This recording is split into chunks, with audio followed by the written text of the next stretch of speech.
Ternuan, jazakallahu khairan. Bismillahirrahmanirrahim. Assalamualaikum warahmatullahi wabarakatuh. Alhamdulillahi rabbil alamin, wassalatu wassalamu ala nabiyyina Muhammadin wa ala alihi wa ashabihi wa man tabi'ahum bi ihsanin ila yaumiddin. Asyhadu an la ilaha illallah wahdahu la syarika lah wa asyhadu anna Muhammadan abduhu wa rasuluhu la nabiyya ba'dah.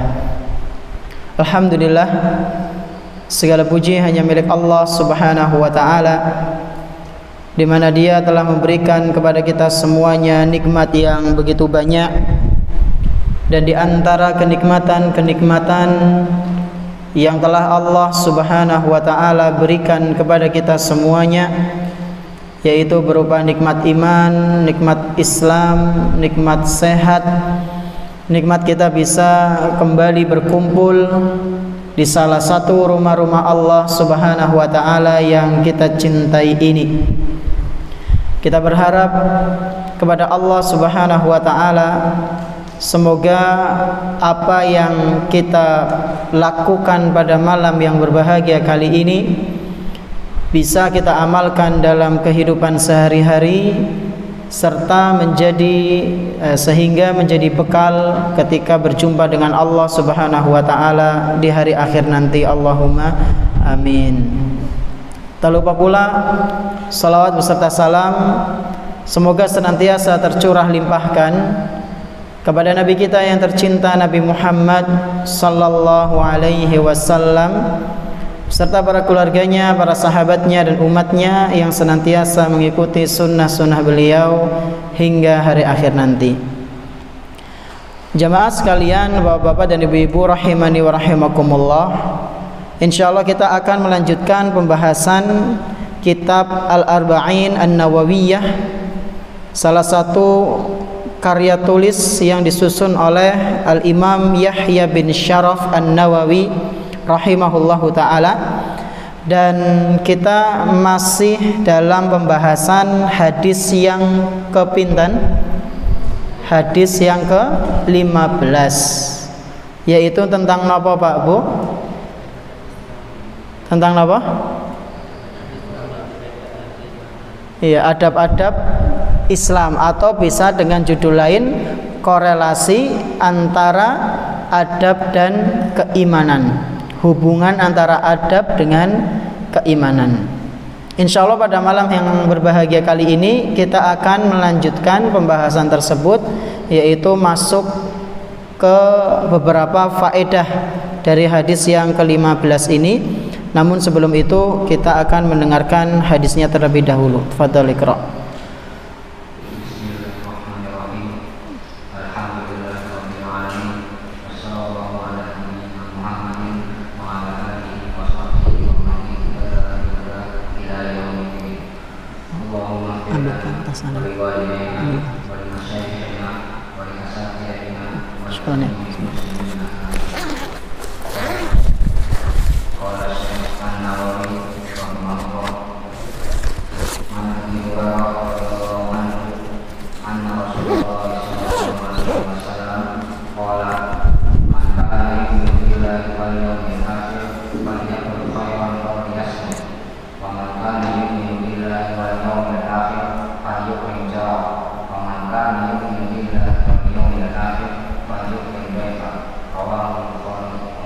Baik, jazakallahu khairan. Hadis yang ke-15 ini bunyinya adalah man kana yu'minu billahi wal yaumil akhir falyakul khairan aw liyasmut. Barang siapa yang beriman kepada Allah dan beriman kepada hari akhir, maka hendaknya dia berkata baik atau diam. Kemudian kata Nabi sallallahu alaihi wasallam, barang siapa yang mengaku beriman kepada Allah dan beriman kepada hari akhir, maka hendaknya dia fal yukrim jarah, muliakan tetangganya. Kemudian yang ketiga, kata Nabi sallallahu alaihi wasallam, barang siapa yang beriman kepada Allah dan juga hari akhir, maka hendaknya dia memuliakan sinten? Tamunya. Ada berapa adab teng mriki Pak Bu? Ada 3. Yang pertama mengenai napa? Lisan. Yang kedua mengenai berbuat baik kepada tetangga, dan yang ketiga berbuat baik kepada tamu. Hadis ini hadis sahih riwayat Imam Bukhari Muslim. Jamaah rahimani wa rahimakumullah. Adapun faedahnya yang akan kita bahas pada malam hari ini sekurang-kurangnya ada 5 faedah. Ya, kita akan membahas sekurang-kurangnya 5 faedah. Ya, sebenarnya banyak sekali faedah yang bisa kita ambil, tapi ya semoga 5 faedah ini bisa mewakili faedah-faedah yang lain, ya, dikarenakan waktunya yang terbatas, waktu dan ilmu yang dimiliki itu terbatas. Taib. Jamaah rahimani wa rahimakumullah, faedah yang pertama adalah dari hadis ini, keimanan seorang hamba bisa terlihat dalam adab-adab kesehariannya, atau bisa kita tulis keimanan seorang hamba itu bisa kelihatan dengan tingkah lakunya. Abendinane kuwi kepriwe, ya. Dia di setiap harinya itu lebih sering bagaimana, habiskan waktunya untuk apa. Dari tingkah laku seorang hamba ini, maka kita ya kurang lebih bisa menilai lah, oh ini keimanannya begini, keimanannya begitu. Tercermin di nopo Pak Bu? Di adabnya. Kalau ketemu senyum, masya Allah, salaman, ya tentunya sing lanang karo sing lanang lagi. Aja sing lanang karo wadon salaman, ya nggak boleh, ya, bukan mahram. Ketemu senyum, salaman, ya, kemudian mengucapkan salam, tanya kabar, insya Allah ini menunjukkan keimanannya aman, yeah. Tapi sebaliknya, nah ketemu apa? Mesengut, ya, seakan-akan gigi itu seperti aurat, aja ngasih keton pokoknya. Jadi apa? Kudune mingkem terus, keton sangar, ya. Ini sangat dikhawatirkan, menunjukkan imannya itu ada masalah Pak Bu. Kok bisa Ustadz? Karena adab dan iman itu saling berkoneksi, ya. Adab dan iman itu saling berkoneksi, saling sambung menyambung, nggih. Nabi SAW pernah ditanya Pak Bu, wahai Rasulullah, siapakah manusia yang paling baik keimanannya? Wahai Rasulullah, siapakah manusia yang paling baik keimanannya? Kata Nabi SAW, ahsanuhum khuluqa. Manusia yang paling baik keimanannya adalah yang akhlaknya paling baik. Jadi kata Nabi SAW, barometer yang paling jelas untuk mengukur seseorang itu keimanannya baik atau buruk di mana? Akhlak, di adab. Terutama akhlak kepada siapa? Ini kepada Allah Subhanahu wa taala. Hablum minallah iya, hablum minannas juga iya. Jangan sampai hablum minannasnya 100, hablum minallahnya pinten? Pinten? Min. Udah plus maning, ya. Min gue bahaya, ya. Hablum minannasnya masya Allah, ya.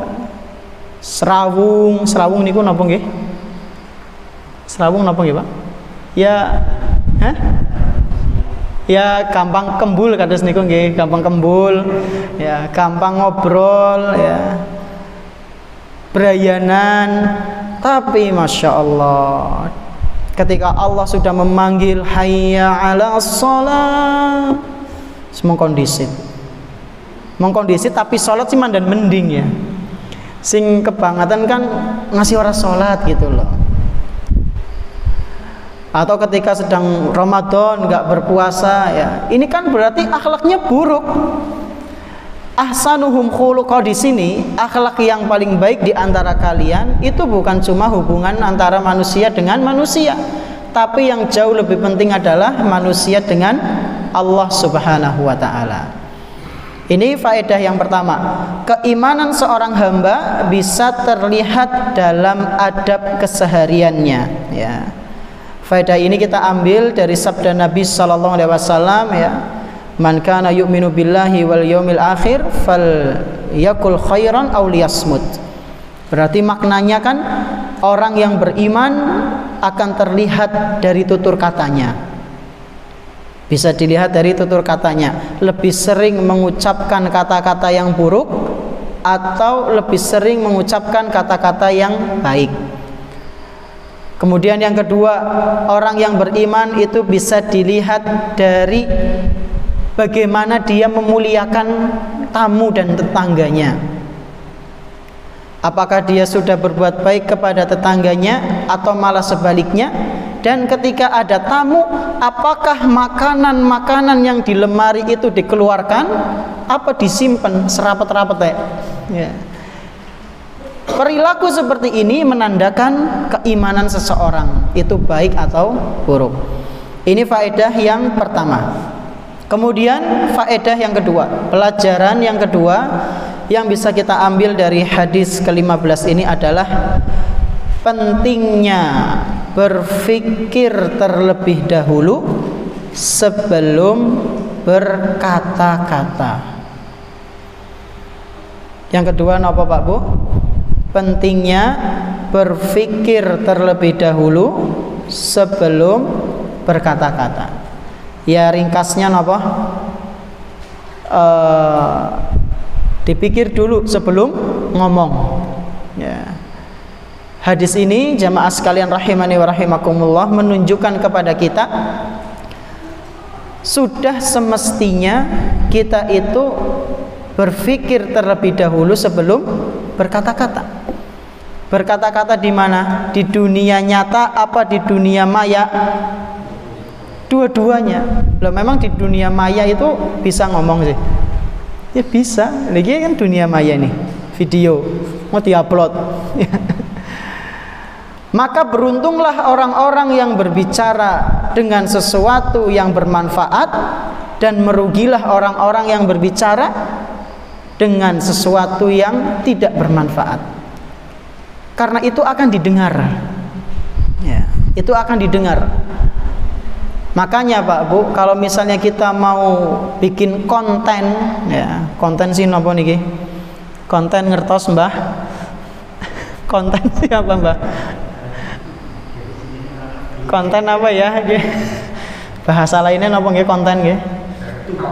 Napa Mbah? Mboten ngertos nggih. TikTok nang HP. Mbah ngertos TikTok.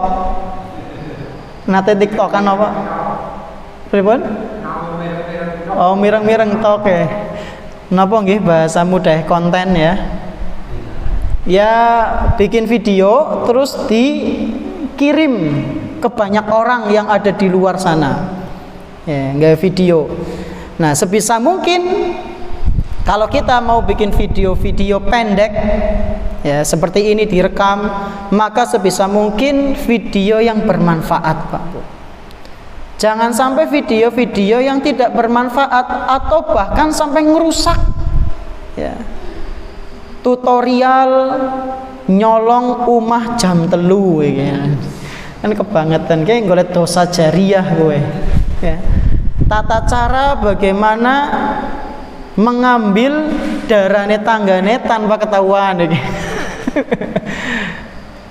Terus misalnya cara apa ya, supaya disegani oleh banyak orang. Nah, disegani, kudu diuyai ya. Disegani apa? Ya orang-orang itu pada hormat ke dia, maka pakai pelet ini lah. Janganlah ya, jangan sampai seperti itu. Kalau misalnya mau ngasih video, maka video yang mendidik ya. Jamaah rahimani wa rahimakumullah, faedah kedua ini kita kembali bahwasanya menunjukkan kepada kita sudah semestinya kita berpikir terlebih dahulu sebelum berkata-kata.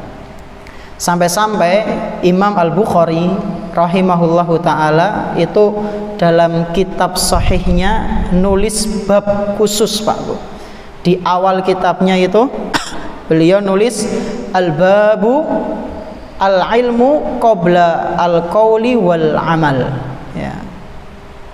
Al-ilmu qabla al-qawli wal-amal, pentingnya berilmu sebelum berbicara dan beramal.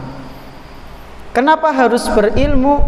Karena ilmu itulah kunci yang akan membuka pintu-pintu yang ada di depan kita.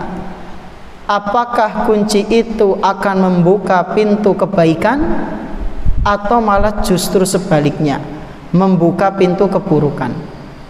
Kebaikan dan keburukan itu dibedakan dengan apa? Ilmu. Ini pernah kita singgung dulu di pembahasan takwa, pembahasan tentang takwa. Masih ingat mboten Pak Bu? Pengajian kapan niku? Ramadan tahun pinten? Tahun ki ya. Bukannya sing kelalen. Oh iya kapan ya? Padahal nembe wingi. Itu pernah kita bahas. Ya. Dan kalau misalnya jamaah sekalian rahimani wa rahimakumullah, kita mempraktekkan hal ini, berpikir dulu sebelum berkata-kata, maka insya Allah ucapan kita jauh lebih terjaga ya. Ucapan kita jauh lebih terjaga. Berbeda halnya dengan orang yang ngomong disit nembe mikir nuwun sewu ya. Wis ngomong panjang lebar terus nembe mikir, Allah ya mikir nyatanya orang ngomong kayak gue ya, ternyata menyakiti, ternyata menyinggung ya.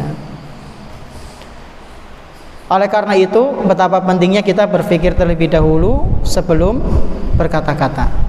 Karena kalau misalnya ucapan kita ini mengandung sesuatu yang menyakiti, itu efeknya jauh lebih pedih daripada sayatan samurai, sayatan pedang, sayatan pisau belati Pak Bu. Dan lidah itu sangat unik nggih, lidah niku lentur apa kaku Pak Bu? Lentur. Lidah itu tidak bertulang, akan tetapi sekali nebas pedihnya lebih dari napa? Sayatan pedang ya. Inilah keunikan lidah. Dia itu tidak bertulang, tapi kalau wis nancep nang ati, subhanallah, pedihnya melebihi paku, panah, pedang dan yang semisalnya. Maka hati-hati jangan sampai kita berbicara satu kata yang ternyata itu adalah kata yang menyakiti perasaan saudara kita, atau satu kata yang membuat Allah Subhanahu wa ta'ala murka tanpa kita pikirkan terlebih dahulu. Memang kenapa Ustadz kalau misalnya ada satu kata yang kita ucapkan dan kita tidak memikirkannya, kita asal nyeplos saja, maka kata Nabi SAW terancam dengan neraka jahanam Pak Bu. Dan ini pernah saya singgung di kajian ini mengenai orang yang ngomong satu kata sih, contohnya pripun? Satu kata contohnya pripun? Sehuruf. Sehuruf. Satu kata contohnya pripun? Iya, itu ya bisa. Atau sapi kayak ya. Terus kenapa malih? Semut kayak ya. Kenapa malih? Nah niku. Ya ora tak sebut nang ngene mlebu kamera sih. Nah itulah satu kata. Itu bisa mendatangkan ridho Allah, bisa juga mendatangkan murka Allah Subhanahu wa taala. Kata Nabi sallallahu alaihi wasallam dalam hadis riwayat Imam Bukhari, hadis sahih dari Abu Hurairah radhiyallahu anhu, Rasulullah sallallahu alaihi wasallam pernah bersabda, "Innal 'abda la yatakallamu bil kalimati min sakhatillah." Sesungguhnya ada seorang hamba, dia itu berbicara mengeluarkan satu kata, dan ternyata satu kata itu adalah sesuatu yang mendatangkan murka Allah, min sakhatillah. La yulqi laha balan yahwi biha fi jahannam. Ketika dia mengucapkan satu kata itu, dia tidak mikir, dia nggak peduli dengan efeknya nanti. Maka balasannya nanti di akhirat, dia akan dimasukkan ke dalam neraka pundi Jahanam. Neraka Jahanam niku termasuk neraka yang mengerikan mboten? Mengerikan. Berarti kekal napa mboten? Mlebu neraka Jahanam kekal napa mboten Pak Bu? Hah? Mboten kenging napa mboten? Nah, kalau dia seorang muslim maka dia tidak akan kekal. Ya mampir lah ya. Wis ora apa-apa saat mampir iki. Oh alah. Mampir nang akhirat gue beda karo mampir teng pundi? Nang warung. Sehari di akhirat berapa tahun Pak Bu? Seperti 1000 tahun di bumi. Adapun waktu kita di akhirat kebangkitan sampai menuju napa? Tempat persinggahan kita itu sejauh atau selama 50.000 tahunan ya. Adapun di akhirat nanti satu hari sama dengan 1000 tahun di bumi. Jadi jangan senang dulu vonis ke neraka Jahanam rong dina ya. Berarti pinten tahun? 2000 tahun ya, rong dina. Telung dina berarti orang yang dari tahun 1 Masehi dulu sampai sekarang udah keluar belum? Ya belum, orang sini nombe 2025 berarti tasik kurang pinten 75 tahun lagi. Itu lama sekali. Jadi naudzubillahi min dzalik, naudzubillah gitu. Summa naudzubillah. Jangan sampai punya cita-cita lah ora papa mampir iki nang neraka. Jangan. Nggak ada yang bisa menahan panasnya api neraka Pak Bu. Kata Nabi sallallahu alaihi wasallam, narukum fid dunya, api kalian di dunia wahai Bani Adam itu panasnya 1/70 kali lipat api di neraka. Geni ngendi sing paling panas sing panjenengan pernah keselumut? Api mana Pak Bu? Di dunia ini. Pak Sarno mungkin api gas ya Pak. Kompor ya Pak. Kepengasin apa? Alisa hilang ya Pak. Oke, padahal baru apa? 1 api di dunia Pak. Terus panjenengan coba bisa kebayang mboten? Api yang 1 itu bisa ngilang na alis dikali 70 coba. Bisa ngilang na apa kira-kira? Sekabehane ya, subhanallah. Itulah api neraka ya. Maka jangan sampai pernah kita meremehkan azab dari Allah Subhanahu wa taala. Ya. Sebagian orang itu seakan meremehkan sekali. Bahkan saya pernah dengar ya, berita ada seorang tokoh ya, artis lah bisa dikatakan, ya nggak apa-apa nanti masuk neraka saya jualan es lilin di sana. Allahu akbar. Ujar-ujar sih. Burung gawe es lilin wis dadi lilin disit gue. Wonge ya. Wis dadi es di selunyut ya. Kalau nggak percaya ya buktikan nanti kalau sudah meninggal. Jadi kata Nabi sallallahu alaihi wasallam, hati-hati dengan lisan. Karena satu kata yang ternyata itu bisa mendatangkan murka Allah, dan dia tidak menyesal, dia malah bangga, dia malah B saja, bahkan happy ketika mengucapkannya, maka dia naudzubillah bisa dilemparkan ke dalam neraka. Nah, jamaah rahimani wa rahimakumullah, pentingnya lisan, untuk menjaga lisan kita ya. Karena lisan ini Pak Bu, salah satu faktor terbesar yang paling banyak memasukkan orang ke dalam neraka ya. Lisan termasuk faktor terbesar yang paling banyak memasukkan, atau penyebab paling banyak yang menyebabkan manusia itu masuk ke dalam neraka. Penyebab paling besar yang banyak memasukkan manusia ke dalam neraka. Kata Salman Al-Farisi radhiyallahu anhu, panjenengan pernah dengar Salman Al-Farisi, sahabat Nabi ya, radhiyallahu anhu ya, sallallahu alaihi wasallam, sahabat Nabi sallallahu alaihi wasallam yang terkenal dengan kegigihannya mencari kebenaran. Dari agamanya yang Majusi, kemudian mencari, ketemu Nasrani, kemudian mencari terus, akhirnya ketemu Islam. Salman Al-Farisi radhiyallahu anhu, beliau pernah mengatakan, aksarun nasi dzunuban yaumal qiyamah aksaruhum kalaman fi maksiatillah. Orang yang dosanya paling banyak sehingga kemungkinan besarnya dia akan masuk ke neraka nanti di hari kiamat adalah mereka yang paling banyak berbicara dalam sesuatu yang dimurkai oleh Allah. Jadi jangan sampai kita salah paham nggih. Oh, berarti orang lain ngomong Ustaz jenengan kita mikir ngomong baik. Jangan sampai salah paham. Yang tercela adalah berbicara banyak dan ternyata nggak ada manfaatnya. Itu yang tercela.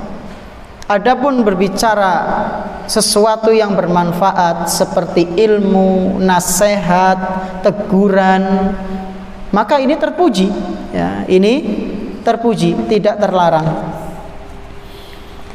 Oleh karena itu jangan sampai kita salah paham. Ini faedah yang keberapa? Kedua, nggih. Napa yang kedua, Pak Bu? Pentingnya berpikir terlebih dahulu sebelum berkata-kata. Kemudian faedah yang ketiga, wajibnya berbuat baik kepada tetangga. Wajibnya berbuat baik kepada tetangga. Kemarin tetangga itu ada berapa syarat Pak Bu? Pinten? 3. Yang pertama apa? Rumahnya berdampingan. Kemudian yang kedua? Ya, ada jarak dan rumah tempat tinggalnya itu masih kelihatan. Terus yang ketiga apa? Saling bertemu. Pagi, siang, sore itu sering ketemu. Ada juga sebagian ulama yang menjelaskan tetangga itu patokannya 40 rumah. Ya, sebagian ulama ada yang mengatakan kalau 40 rumah ke depan, ke belakang 40, ke kiri 40, ke kanan 40, maka berarti masih tetangga. Jadi saya sama jenengan berapa rumah Pak? Masih ya? Ya kurang ke 40. Ngasih pol ngana kata saya. Pol pun nih. Udah PRT. Ya wallahu alam, zaman dulu mungkin beda nggih, urfnya apa kebiasaannya beda dengan kita. Ada sebagian yang mengatakan 40 rumah. Karena saya pernah dengar dulu itu rumahnya enggak mepet-mepet seperti ini Pak Bu. Jadi lebih banyak halamannya, nggih. Zaman dulu itu banyak, rata-rata itu berjarak ya. Jadi ya mungkin 40 rumah ya adoh tapi sedikit mungkin ya, wallahu a'lam bishawab. Itu sebagian ulama mengatakan seperti itu. Nah, kita wajib berbuat baik kepada tetangga. Berarti kalau ada orang yang tidak berbuat baik kepada tetangga, dosa mboten? Dosa. Kenapa dosa? Karena berbuat baik kepada tetangga itu hukumnya wajib. Sesuatu yang wajib jika ditinggalkan maka berarti dosa. Dalilnya apa Ustadz? Dalilnya dalam Al-Quran surat An-Nisa ayat ke-36. An-Nisa ayat ke-36. Di situ Allah Subhanahu wa taala berfirman, wa'budullaha wa la tusyriku bihi syai'a. Kalian beribadahlah kepada Allah dan jangan mempersekutukan Allah dengan satu apapun. Wabil walidaini ihsana, dan kalian berbuat baiklah kepada kedua orang tua, berbakti kepada bapak dan ibu. Wabidil kurba, dan kepada kerabat dekat. Wal yatama, dan kepada anak-anak yatim. Wal masakin, kepada kepada orang-orang miskin. Kemudian yang keenam, wal jaridil kurba wal jaril junub, dan berbuat baiklah kalian kepada tetangga yang dekat maupun tetangga yang jauh. Lebih utama mana? Yang dekat apa yang jauh? Yang dekat. Suatu hari Nabi SAW pernah ditanya Pak Bu oleh Aisyah radhiyallahu anha, ya Rasulullah, inna li jaraini fa ila ayyihima uhdi. Wahai Rasul, aku ini memiliki dua tetangga dan aku pengen memberikan hadiah kepada salah satu dari mereka. Mana yang lebih afdol wahai Rasul untuk saya berikan hadiah? Maka kata Nabi sallallahu alaihi wasallam, ila aqrabihima min kibaban. Yang lebih afdol mendapatkan hadiah darimu adalah yang pintu rumahnya dekat dengan pintu rumahmu, sing paling perek ya. Maka ini tetangga yang jauh lebih berhak. Hadis riwayat Bukhari. Nah, jamaah rahimani wa rahimakumullah, berbuat baik kepada tetangga hukumnya adalah wajib. Dan bagaimana bentuk berbuat baik kepada tetangga? Di antaranya adalah saling ngirim makanan. Oke, saling apa? Ngirim makanan. Jadi kalau misalnya niki nuwun sewu nggih, jadi nasihat untuk saya juga, untuk keluarga saya.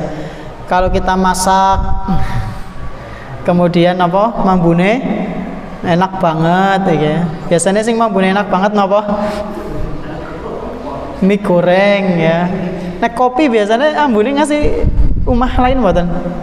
Mboten nggih. Mie goreng biasanya, terus napa malih? Ayam goreng. Nah nggih. Nuwun sewu niki. Tanggane ya jadi aja mambune tok iki lho.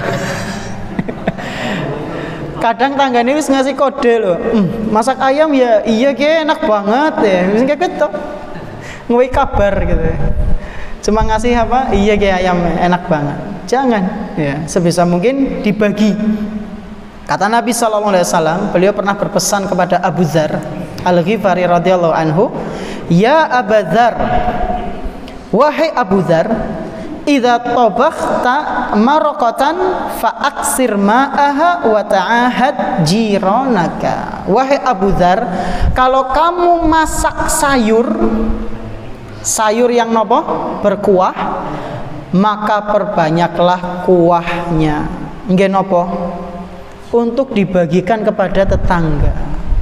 Lah Ustaz, tapi tanggane nyong kadang setuai kuah isi protes bae ya. Kemeng dudu tok ngenyak apa kepriwe? Serba salah ya. Ya kita jangan tersulut emosi kemudian ngomong mending tak wae duduwe daripada ora ya. Malah gelut disiram mengko.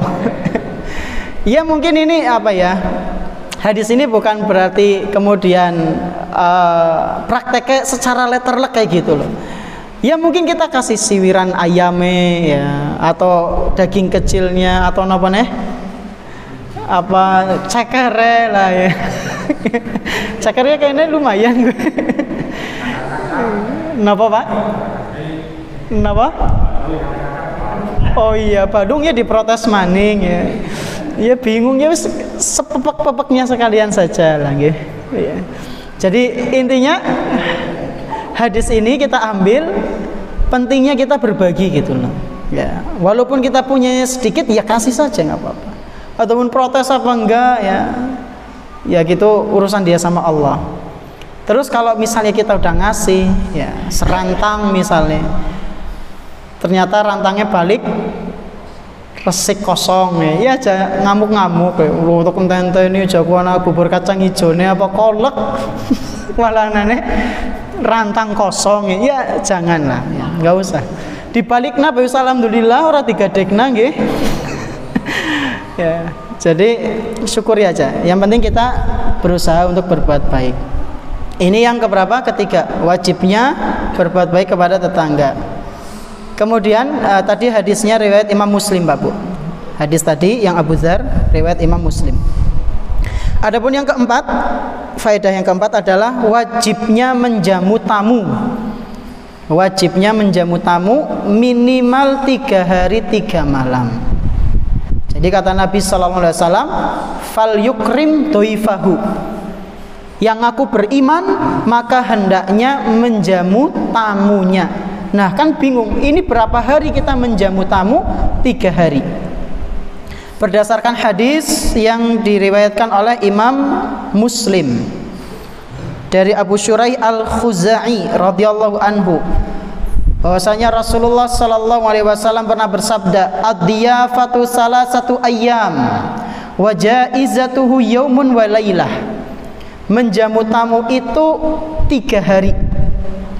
Dan hari pertama wajib maksimal. Jadi yang wajib maksimal di hari kepinten? Hari pertama. Jadi kalau ada tamu, masya Allah, ahlan wa sahlan, sugeng rawuh, ya. Selamat datang, monggo ini ayamnya, ini baksonya, ini mie ayamnya, loh, masya Allah. Harus maksimal disambut dengan kehangatan. Adapun yang kedua, ketiga, kita nggak seperti itu nggak apa-apa. Silahkan nikmati apa adanya. Jadi nggak kayak seperti yang pertama. Nah yang pertama itu kita wajib menjamunya, mempersilahkan dengan hidangan yang luar biasa. Lah hari keempat kelima kepriwe? Jebule wala betah kita mune. Pripun Pak Bu? Kita boleh berhak untuk napa? Mengusirnya. Ki wis patang dina lan nuwun sewu lah, bali ngumah anak. Aja nang ngene bae lemu kok 3 dina kok ngene wala dadi lemu. Jadi wajib maksimal berapa hari? 1, 2, 3-nya itu sunnah ya, sudah kita nggak usah maksimal. Adapun 4, 5, 6 dan seterusnya kita mau menjamu boleh, enggak ya nggak apa-apa. Itu sudah dihitung sedekah ya. Dan tamu pun seperti itu Pak Bu. Kalau misalnya tamu kok dia datang ke rumah seseorang tidak dijamu, boleh dia minta, nggak dosa, boleh. Misalnya panjenengan bertamu terus kemarau garing maksudnya ya, kopinya dipakai nggak apa-apa ya. Dan ini sebagaimana riwayat Bukhari Muslim, para sahabat dulu tuh pernah diutus sama Nabi SAW untuk berkunjung ke suatu tempat misi, kemudian dipersilahkan masuk ke ruangan, tapi sahabat-sahabat ini tidak dijamu. Pulang ketemu Rasul, lapor, wahai Rasul, saya dan kawan-kawan singgah ke rumahnya fulan, nggak dijamu wahai Rasul. Maka kata Nabi SAW, beliau bersabda, in nazaltum biqaumin fa amaru alakum bima yanbaghi lidhaif fa aqbilu ya faqbilu. Apabila kalian singgah di suatu tempat lalu mereka menjamu kalian dengan sesuatu yang layak, maka terima. Fa in lam yaf'alu fakhudhu minhum haqqad dhaif alladhi yanbaghi lahum. Tapi kalau misalnya kok mereka nggak menjamu kalian, maka berhak bagi tamu itu minta jamuan. Tapi ya jangan sing apa? Sing repotkan ya. Ya minimal apa? Air putih lah atau kopi lah di kita. Teh ya. Begitu teh di denge langka ya. Sindiran gitu nggak apa-apa. Dan itu boleh, tidak tercela. Ini faedah yang keberapa? Keempat. Kemudian faedah yang terakhir, yang kelima adalah sistematisnya pengajaran Rasulullah Sallallahu Alaihi Wasallam. Sistematis niku napa? Urut ya. Nabi Sallallahu Alaihi Wasallam kalau ngajar, kalau berdakwah, ngasih ilmu itu urut. Contohnya di hadis ini, man kana yu'minu billahi wal yawmil akhir falyakul khairan aw liyasmut. Man kana yu'minu billahi wal yawmil akhir falyukrim jarahu.